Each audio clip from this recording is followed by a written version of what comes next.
Hey guys, it's Josh. Today we're going to talk about Black Basta ransomware and how XDrop RevealX would detect it. So we're going to get into some of the details.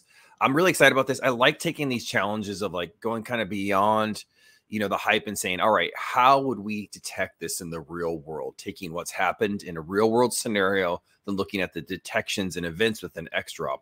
How would we respond? How would we detect Black Basta ransomware? So let's get into it. All right.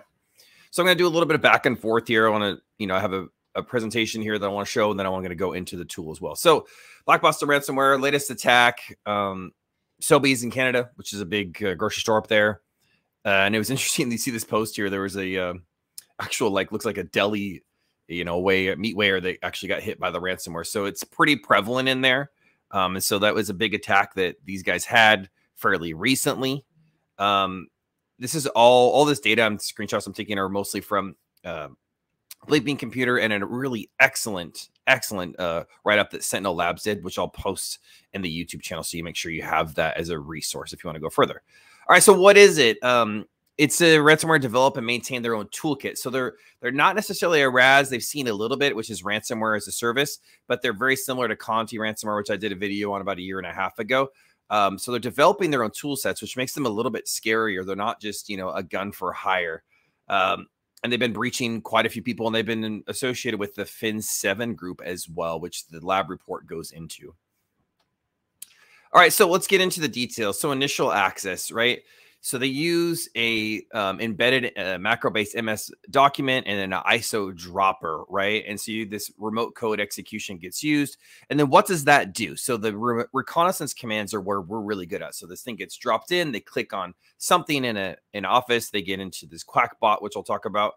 But essentially you can see ARP, IPconfig, all these things are running NetStat to do reconnaissance within the environment. And we are really, really good at detecting that. Because without agents or logs, XDrop can then see that activity. Say, wow, Josh's machine or this server is all of a sudden scanning the infrastructure or looking for open ports. That's unusual behavior that can't be obfuscated. All right.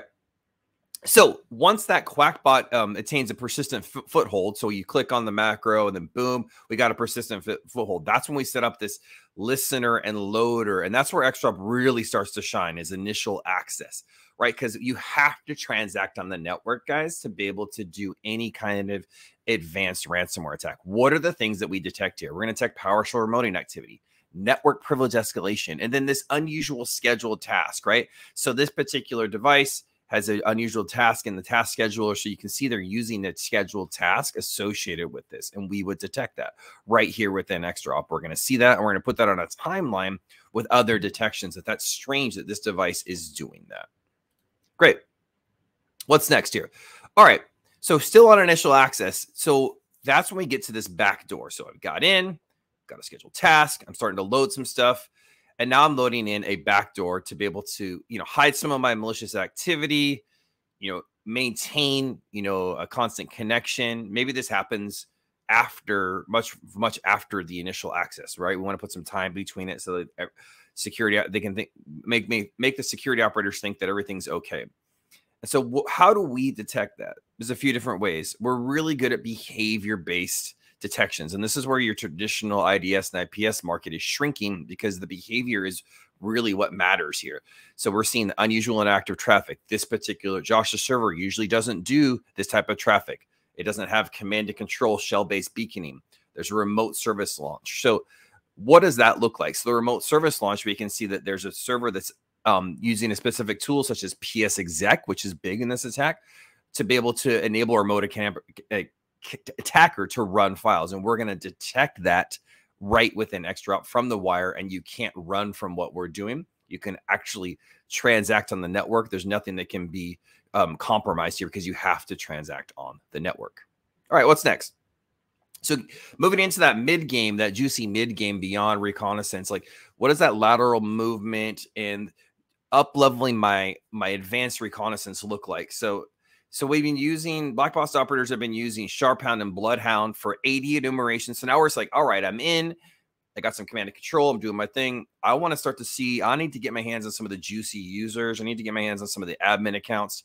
So we detect Bloodhound enumeration in real time. That's a tool that we can see. That's very unusual for Josh's server to be able to do Bloodhound enumeration. And we can decrypt those transactions. So we can detect that with decryption. That's one of XDrop's superpowers. So we're actually able to see that that server is doing Bloodhound. And so we can start to tell you that. And that's something you really want to pay attention to. And all this data can be sent to a SOAR, to your SIEM, directly to your EDR to shut down maybe something that they missed. And we can work in concert together to be able to stop Black Boston ransomware before it becomes something that encrypts your entire organization. All right, moving on, still in the mid game. This is what was really cool for me is like, once we move past that reconnaissance stage and we're in that initial access and we're in that mid game, or we're trying to maintain some privileges and we're trying to take advantage of, you know, we found some, you know, we use Bloodhound and we found some, you know, accounts and other things that maybe we want to take over. What other exploits am I using within, you know, your organization? One of the things that they reported, Sentinel Labs reported was being used was Print Nightmare, CVE, and then the zero login, as well as some Active Directory domain services exploits. So known active exploits that they've already had code written for. XDrop actually has threat briefings for these. And what that is essentially we've built out purpose-built detections looking for these, not only going forward, but in the past as well, to see, have you been exposed to that? It automatically comes with the solution. It gets posted right into your box without you having to do any configuration. It looks something like this. Say, hey, this was released. Here's where your exploit attempts are happening. Here's the scan. So we're giving you something to arm you with as these exploits come out. So we have that, and we were ready for that when this was initially released. And if people are trying to still take advantage of unpatched servers, we will pop that as a part of the threat briefing, and we have active detections for those scans, as you can see here. All right. When we're in that mid game, what else is going on? So maintaining some semblance of constant connection to the boxes. So we need about weeks or months, and I want to be able to run kind of low and slow. They point out in the Sentinel Labs report this runtime listen, and so you can see there's some hosts and some ports being used as we're trying to go undetected on, and we have excellent detections for this. And this is something that where we are really the leader on this, because we have inbound connections from a suspicious IP. If that IP has been reported as suspicious, we're going to pop it. If firewall misses there, so then we got it. But even more importantly, the behavior based. It's unusual for this device to be using 4001. All right, boom, pop it. Unusual interactive traffic from an external endpoint. It's unusual for this external IP address to be communicating with the types of data that are moving back and forth. What does that look like? So you can see here, this particular device talking to an external endpoint, speaking SSH. It's a VoIP phone, usually doesn't do that. Comparing it to the other VoIP phones, this is strange behavior. Super, super powerful stuff to be able to detect advanced attacks like Black Boston ransomware. All right, now still in that mid game, how we're starting to encrypt, how are we starting to move laterally and start to move up, right? What does that look like? All right, Sentinel Labs, again, a great screenshot here. They are showing and reporting that this ransomware is built to kill existing security services. So that means agent-based solutions and logs are at risk here. So if you're relying completely on those, there's a gap in visibility. And this is proving that, because they built in here to turn off Microsoft Defender, to try to turn off log collection, because that's part of how they start to run in the environment and get to the point to where they can encrypt files and completely shut down your infrastructure.